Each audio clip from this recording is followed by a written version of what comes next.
100% বলা যেতে পারে।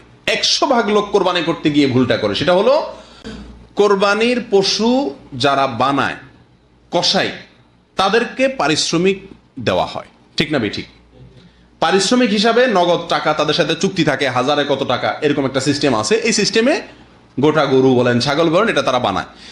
এই তাদের সাথে যে অর্থ চুক্তি থাকে পারিশ্রমিক হিসাবে, এই পারিশ্রমিকের বাইরে তাদেরকে আবার কোরবানির পশু থেকে কি দেওয়া হয়? গোশত দেওয়া হয়।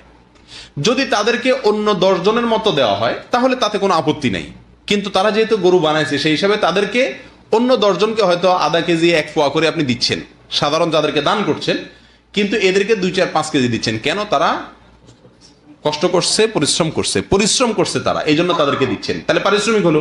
পরিশ্রম করছে সেটাকে খেয়াল রেখে দিলেন, তাহলে এটা কি হলো? পারিশ্রমিক হলো। আর এই পারিশ্রমিক হিসাবে আপনার কোনো কসাইকে